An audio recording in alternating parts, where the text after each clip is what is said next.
रुपये हा क्लिअर केला आणि पुढे लगेचच 12 लाख रुपये आपल्या 30 बचत गटांना काहीतरी दिलेले आहेत 20.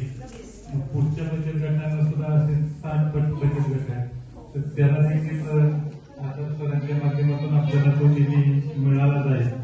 परंतु तो निधी आपण उद्योग व्यवसायासाठी वापरावा म्हणजे आपल्याला त्यातून कोणता तरी फायदा होत जाईल आणि यापुढं चांगलं कुठले तरी एखादे आपल्याला जो बचत गट आहे त्याच्यासाठी सुद्धा एक बक्षीस योजना तर मी आपल्याला सांगतो की गावातून जो चांगला बचत गट कार्य करते त्यांचा आपण 15 ऑगस्टला सत्कार करू आणि चांगलं काम करणाऱ्या बचत गटांचा आणि ग्रामसंघाचं देखील त्या पद्धतीने ज्या आपल्या गावामध्ये ज्या विधवा परित्यक्त्या एकल ज्यांना मुलगा नाही असं मिस्टरांनी सोडले अशा महिलांना आपण कमी व्याजदरामध्ये आपण निधी देणार. त्याचं व्याजदर आहे फक्त 50 पैसे महिन्याला म्हणजे वार्षिक 6 रुपये आहे.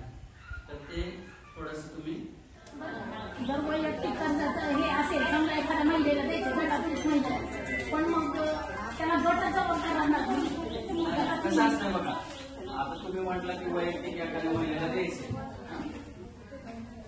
ग्रुपने दिलेलं कर्ज वेगळं आणि वैयक्तिक दिलेलं वेगळं. पण आता समजा एखाद्या वैयक्तिक आपण एखाद्या महिला दिलं त्या महिन्याची पण जबाबदारी असते की आपल्याला शासनाने एवढा मोठा कर्ज त्याचा हप्ता आणि व्याज जो आम्ही तुम्हाला सांगू दर महिन्याला आम्ही तुम्हाला मेसेज करून सांगू एवढा चेक. तर तो भरताना तुम्ही गटात भरताना करताना काय करायचं सेपरेट किस्ती भरायचं.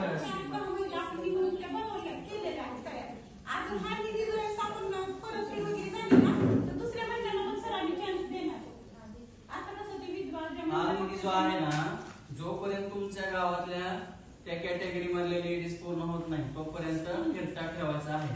1 वर्षांची मुदत आहे याला. त्या गटात विधवा तरी बऱ्यापैकी आपलं आयांचं प्रमाण वाढलं जातं. त्यासाठी आपण काय असं विशेष काय घेण्यापेक्षा आपल्या ज्या घरात काय आपल्याला जे मिळतं ते आपण घेतलंच पाहिजे. त्याचबरोबर आपलं एचबी आपलं चेक केलंच पाहिजे. कारण काय होतं काय वेळेला आपलं म्हणजे एचबी सुद्धा माहिती नसतं. काय ते एचबी विचारलं तर त्या एचबी मध्ये काय हो म्हणजे त्यांना ते एचबी हा प्रकारच माहिती नसतो. त्याच्यामुळे त्यांना आता पुढचं काय कळतच नाही. त्याच्यामुळे एचबी हा प्रत्येकाने किमान 3 महिन्यातून तरी किमान चेक केला पाहिजे की बाबा आपले एचबी किती आहे किती. काय अशा महिला असतात की काय गरोदर महिला अशा असतात की त्यांचं 6 एचबी असतो. म्हणजे आधी त्यांचं कंडिशन सुद्धा नसते उभा राहण्याची आणि त्यात त्यांचं बाळ पण त्यांच्यावर केलं जातं म्हणजे वाढत असतं. म्हणजे एवढ्या काय महिला एवढं दुर्लक्ष करतात की काय 9 महिन्याचं बाळ सुद्धा लगेच प्रेग्नन्सी राहते काय असं सुद्धा काय असतं. त्यांना म्हणजे आपण सांगण्याचा प्रयत्न पण कसं असतं थोडंसं खेडेगावात असल्यामुळे त्यांना एवढं म्हणजे हे नसतं त्याच्यामुळे होतं. पण त्यामुळे की नाही एचबी इतकं म्हणजे घातक येतं. एचबी सिकल सेल एनिमिया आणि बाकीचे 2 आहेत ते दैनंदिनच आहेत की ज्यात एचबी आपलं लॉस होत जातं. पण जे सिकल सेल एनिमिया आहे तो अनुवंशिकतेप्रमाणे आपल्याला येत असतो.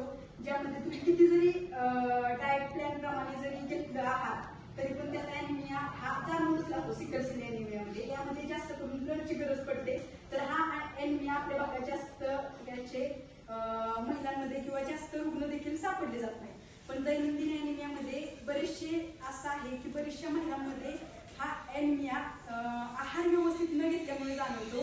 तर दैनंदिन आहारामध्ये आपण रोज जर सकाळच्या जेवणात किंवा दुपारच्या संध्याकाळच्या जेवणात पिठाचा काम असतं त्याचं भरपूर टाइम जातो. त्यामध्ये आपलं म्हणजे इतकं डिस्टर्ब होऊन जातं की आपल्याला आपल्या स्वतःच्या शरीराकडे लक्ष द्यायला थोडा सुद्धा वेळ भेटत नाही. एनिमिया ही अशी